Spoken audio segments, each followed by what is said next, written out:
నమస్తే welcome to our channel. నేను మీ ప్రియాంకర. Bihar elections అటు బీహార్లో మాత్రమే కాదు, ఈ తెలుగు రాష్ట్రాల్లో కూడా ఉత్కంఠ నెలకొల్పిన ఎన్నికలవి. ఇటు ఏపీకి కూడా దీనికి లింకప్ ఉంది. ఎందుకంటే నారా లోకేష్ గారు ఇక్కడ నుండి వెళ్ళి బీహార్ ఎలక్షన్స్లో ఎన్నికల ప్రచారంలో పాల్గొన్నారు కాబట్టి అక్కడ ఏం జరగబోతుంది అనేది ఇప్పుడు ఉత్కంఠ. మరి ఈరోజు ఓట్ల లెక్కింపు ప్రక్రియ జరుగుతుంది కాబట్టి అసలు ఏంటి, ఎలా ఉంది అక్కడ పరిస్థితి అనేది తెలుసుకుందాం. మనతో మాట్లాడడానికి జనసేన పార్టీ రాష్ట్ర అధికార ప్రతినిధి శ్రీనివాస్ గారు ఉన్నారు. ఆయన అడిగి తెలుసుకుందాం. నమస్కారం సార్. నమస్తే అమ్మ. బీహార్ ఎలక్షన్ ఎన్నికలకు సంబంధించిన ఓట్ల లెక్కింపు ప్రక్రియ జరుగుతున్న నేపథ్యంలో ఎవరు గెలుస్తారంటారు? దీనికి గల కారణాలు ఏమై ఉండొచ్చు? అంటే అమ్మ, ఇప్పటికే సర్వే సంస్థలు అన్నీ చెప్పినవి కూడా ఎన్డీఏ గవర్నమెంట్ మళ్ళీ అధికారంలో రాగబోతుంది అనేటువంటిది అన్ని సర్వే సంస్థలు చెప్పినాయి. ఇప్పుడు ఉన్న సమాచారం ప్రకారం అయితే వాళ్ళు ఊహించిన దానికంటే ఎక్కువగా చాలా భారీ మెజారిటీతో ఏకఛత్రాధిపత్యంగా అంటారు చూసారా, ఆ విధంగా వన్ సైడ్ విక్టరీ ఈరోజు ఎన్డీఏ గవర్నమెంట్కి రాబోతుందనే వార్తలు కడపడానికి వార్తలు వస్తున్నాయి. అంటే బీహార్ ఎలక్షన్స్ ఇప్పుడు దేశవ్యాప్తంగా ఎందుకు చూస్తుందంటే అది కూడా ఒక పెద్ద స్టేటు, 243 స్థానాలు ఉన్నటువంటి స్టేటు. దాంతో ఈ మధ్యకాలంలో జరిగినటువంటి అనేక పరిణామాల్లో దేశవ్యాప్తంగా కాంగ్రెస్ పార్టీకి సంబంధించిన రాహుల్ గాంధీ గారు దేశవ్యాప్తంగా ఓట్ చోరీ జరిగింది అనేటువంటిది ఒక సంచలనంగా ఒక ఐటెం తీసుకున్నాడు ఆయన. మహారాష్ట్రలో కానీ అక్కడ కానీ ఇక్కడ కానీ మొత్తానికి ఓట్ చోరీ జరిగిందని చెప్పేసి అని హైడ్రోజన్ బాంబు లేదా ఇంకో బాంబు అని రకరకాలుగా చేసి దేశవ్యాప్తంగా ప్రచారం చేశాడు. దాని ఇంపాక్ట్ ఖచ్చితంగా ఉంటుంది అనేటువంటిది ఒకటి. తర్వాత నితీష్ కుమార్ని ఆల్రెడీ 2 దశాబ్దాల నుంచి అక్కడ చూస్తున్నారు కాబట్టి ప్రజలు మార్పు కోరుకుంటున్నారు అనేటువంటిది ఒకటి. బీహార్ ఎదుగుదల లేకుండా అయిపోయింది నితీష్ కుమార్ హయాంలో అని చెప్పేసి అని రకరకాల ఇటువంటి ప్రచారం చేయాలో మహాగఠబంధన్ పేరుతోటి ఇండియా కూటమి అన్ని రకాలుగా చేశారు. ఖచ్చితంగా అందరూ అనుకున్నారు దీని ప్రభావం ఉంటుంది. ఇది Rahul Gandhi versus election commission అన్నట్టుగా జరిగింది. ఎలక్షన్ కమిషన్ కూడా మీరు ఆరోపణలు చేస్తున్నారు కదా, ఆరోపణలకు సంబంధించింది దాని మీద ఒక అఫిడవిట్గా ఇవ్వండి చూస్తామన్నా అంటే దాన్ని కూడా ఆయన ఇవ్వకపోవడం, కేవలం ఆరోపణలు చేయడం మాత్రమే. దాంతో ఏమవుతుందని ఉత్కంఠ. కాకపోతే బీహార్ ప్రజలు ఆలోచించారు. ఏ విధంగా ఆలోచించారు? మాకు డబులిజం సర్కార్ కావాలని కోరుకున్నారు. దాని ఫలితాలు ఇప్పుడు కనపడుతున్నాయి. ఎందుకంటే బీహార్ అనేటప్పటికమ్మా దేశవ్యాప్తంగా ఒక ఉదాహరణ చూపిస్తారు.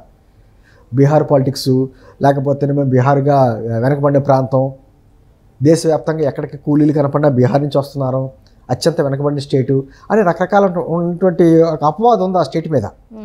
దాన్ని ఆ మచ్చని పోగొట్టుకోవడానికి బీహార్ ప్రజలు ఎన్ని రకాలుగా సతోదాలుగా ప్రయత్నిస్తున్నారు. అంటే మీకు బీమార్ స్టేట్స్ అంటారమ్మా.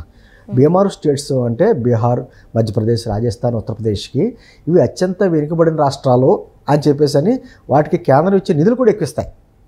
అంటే మిగతా రాష్ట్రాలతో సమానంగా రాష్ట్రాలు తీసుకొచ్చే ప్రయత్నాలు చేస్తూ ఉంటాయి. అయినా కూడా అక్కడ వెనుకబడితనం ఉంది అని చెప్పేసి అంటే అక్కడ ఉన్నటువంటి రాజకీయ నాయకులు అనేక రకాలైనటువంటి కుటుంబ రాజకీయాలు, కుల రాజకీయాలు, మత రాజకీయాలు చాలా ఎక్కువ అక్కడ. ఇప్పుడు లాలూ ప్రసాద్ యాదవ్ హయాంలో వచ్చినటువంటి ఆ గడ్డి కుంభకోణం మన అందరికీ తెలుసు. తర్వాత ఆయన జైలుకి వెళ్ళడం, భార్యనేమో సీఎం చేయడం, ఇవన్నీ కూడా కుటుంబ తరహా రాజకీయాలు. అదేవిధంగా బీహార్కి సంబంధించి గూండాయిజం, రౌడీయిజం చాలా ఎక్కువగా ఉన్నటువంటి ఇది. దాంతో ఏమవుతుందంటే ఒక విధమైన మచ్చ ఉంది ఆ స్టేట్ మీద. ఆ మచ్చ తొలగిపోవాలి అంటే ఖచ్చితంగా ఎన్డీఏ గవర్నమెంట్ రావాలి అనేటువంటిది పదే నరేంద్ర మోదీ గారు వాళ్ళు ప్రచారం చేయడం, నితీష్ కుమార్ గారి మీద అక్కడ ఉన్న ప్రజలకు ఒక నమ్మకం ఉండడం. వీళ్ళు అంటే మధ్యలో నితీష్ కుమార్ అటు ఇటు స్టెప్స్ వేసాడు ఆయన. బీజేపీ నుంచి ఎన్డీ నుంచి బయటికి వెళ్ళడం, మళ్ళీ తిరిగి రావడం, ఎన్ని స్టెప్స్ చేసాడు. ఎన్ని స్టెప్స్ వేసినా కూడా వాళ్ళు కేంద్రంలో ఉన్నటువంటి నరేంద్ర మోదీ గారి నాయకత్వంలో ఉన్నటువంటి ఎన్డీఏ గవర్నమెంట్, అదే గవర్నమెంట్ స్టేట్లు కూడా వస్తే డబులిజం సర్కార్తో మా రాష్ట్రం అభివృద్ధి చెందుతుందనే భావంతో ఈరోజు అక్కడ అద్భుతమైనటువంటి విజయం ఇవ్వబోతున్నారు.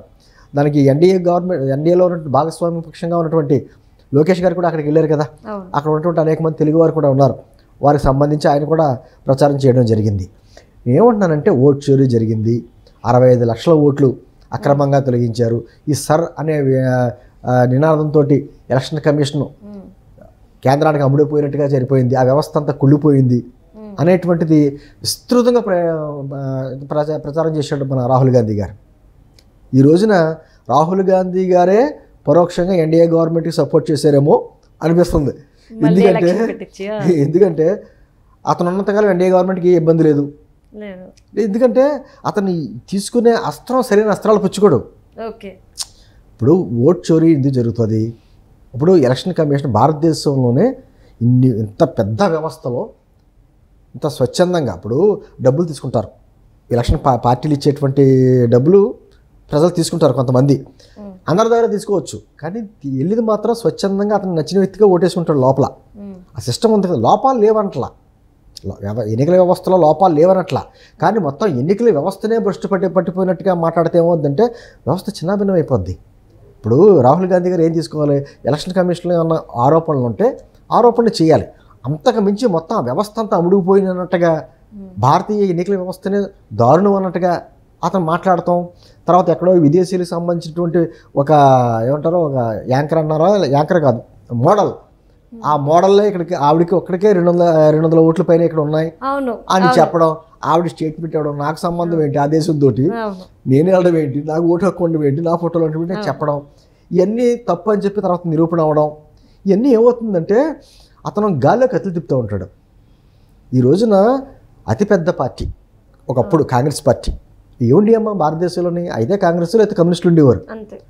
తర్వాత ఈ రోజున కాంగ్రెస్ పరిస్థితి ఏంటి? కాంగ్రెస్ పార్టీ పరిస్థితి రాహుల్ గాంధీ నేతృత్వంలో కాంగ్రెస్ పార్టీ మొత్తం సర్వనాశనం అయ్యింది. ఇక్కడ చాలా స్టేట్లో లేదు. ఇప్పుడు ఏదో కర్ణాటకలోని మన తెలంగాణలో నాకు ఎక్కడ కనిపిస్తుంది, కానీ చాలా స్టేట్లో కనుమరుగైంది. మన ఆంధ్రప్రదేశ్లో అయితే వాళ్ళు చేసిన విభజన రాజకీయాల వలన మొత్తం ఒకప్పుడమ్మా ఆంధ్రప్రదేశ్ అందరికి కాంగ్రెస్ పార్టీ చాలా పెట్టిన కోటగా ఉండేది. రాజశేఖర రెడ్డి గారి హయాంలో కావచ్చు, అంతకు ముందు కావచ్చు, పెట్టిన కోటగా ఉండేది. ఉమ్మడి రాష్ట్రంగా ఉన్నప్పుడు 42 మంది ఎంపీలతోటి అద్భుతంగా ఉండేది. రాష్ట్రాన్ని వాళ్ళ స్వార్థం గురించి విడదీశారు, అటు ఇటు కాకుండా పోయారు. ఏదో ఇక్కడ రేవంత్ రెడ్డి గారి పుణ్యం అంటే కొంచెం వెలుగుతుంది, ఇక్కడ మిడుగు అంటాను. కాంగ్రెస్ పార్టీ పుణ్యం కదా, రాహుల్ గాంధీ రేవంత్ రెడ్డి పుణ్యం అది. ఏంటంటే ఏదేమైనా ఏ రాష్ట్ర ప్రజలనమ్మా ఒకటి ఆలోచిస్తారు. మన ఆంధ్రప్రదేశ్లో చూడండి, ఒక అవకాశం ఇచ్చారు జగన్మోహన్ రెడ్డికి, ఎందుకు మళ్ళీ తిరిగి వచ్చి 151 స్థానాల నుంచి 11 స్థానాలకి లాగారు? అతని వల్ల డెవలప్మెంట్ అవ్వదని చెప్పేసి ఉద్దేశంతో. అక్కడ కూడా అంతే, కుటుంబ రాజకీయాలు, కుల రాజకీయాలు చేస్తే కొంతవరకే భరిస్తాం తప్ప అంతకు మించి మేము భరించలేము అని చెప్పేసి కొన్ని పార్టీలకి వెళ్ళారు. పాపం చెయ్యి పట్టుకుని దీపం లాంతర పట్టుకుని వెళ్ళాడు, కానీ ఆ గుడ్డోడి చేతికి లాంతరత ఏమవుద్ది? కనిపించదుగా. అదే ఇప్పుడు హస్తం పార్టీ అంతే, లాంతర గుర్తున్నటువంటి పార్టీ కూడా అంతే. అక్కడ అదే పరిస్థితి అయింది. అక్కడ ఏమంటున్నారంటే ఖచ్చితంగా ఈ రోజున భారతదేశంలో జరుగుతున్నటువంటి పరిణామాలు, ప్రపంచవ్యాప్తంగా దాని ప్రభావాలు, ప్రపంచంలో చాలా రకరకాలైనటువంటి మార్పులు చేర్పులు జరుగుతున్నాయి, దాని ప్రభావాలు భారతదేశమే పడుతున్నాయి.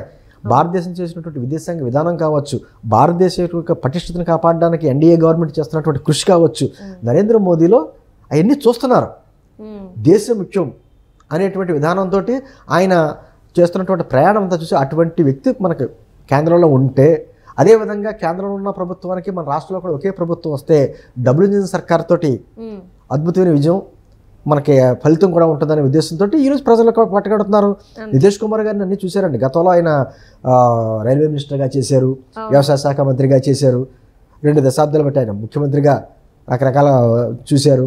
దాంతో డెవలప్మెంట్, అతనిలో ఉన్న మంచితనం, రాష్ట్రం పట్ల అతనికి ఉన్న ప్రేమ అన్నీ చూశారు. రేపు పొద్దున్న బీజేపీకి ఎక్కువ సీట్లు వస్తే బీజేపీ అతను ముఖ్యమంత్రి అవుతారా, లేకపోతే నితీష్ కుమార్ ముఖ్యమంత్రి అవుతాడా మరోసారి అనేది ఆ పార్టీలు కూర్చొని డిసైడ్ చేస్తాయి. కాకపోతే ఇటువంటి ఎవరైతే కుల రాజకీయాలు చేసి కేవలం అప్పటికప్పుడు లబ్ధి పొందే పార్టీలు ఏవైతే ఉన్నాయో మన ఆంధ్రప్రదేశ్లో జగన్మోహన్ రెడ్డి లాగా, అటువంటి పార్టీలందరికీ చంపపెట్టు.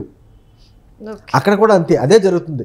మాకు రాష్ట్రం కావాలి, రాష్ట్ర అభివృద్ధి కావాలి, మా ప్రజలు బాగుండాలని ప్రజలు కోరుకున్నారు. కాబట్టి ఈ రోజున ఎన్డీఏ కూటమికి అద్భుతమైన విజయాన్ని అందించబోతున్నారు. కాసేపట్లో అద్భుతమైన రిజల్ట్, ఊహించినంత రిజల్ట్. అందరూ అనుకున్నారు ఎన్డీఏగా వస్తుందని చెప్పారు, కానీ సర్వే సంస్థలు కూడాను ఇంత రిజల్ట్ ఎవరు ఊహించలా. ఆ సర్వే సంస్థలు చెప్పిన అన్ని నెంబర్లని క్రాస్ అయిపోయింది. కాసేపట్లో 200 మార్కు కూడా దాటినా ఆశ్చర్యం లేదు. డిజాస్టర్ ఇది ఇండియా కూటమి. ఇదంతా ప్రజా తీర్పు. మరి దాని మీద ఏమైనా స్పందిస్తాడా, లేకపోతే రాహుల్ గాంధీ గారు మళ్ళీ ఏమైనా టూర్కి విదేశాలు వెళ్ళిపోతాడా మనకు తెలియదు. వేచి చూడాలి. Right, thank you so much sir.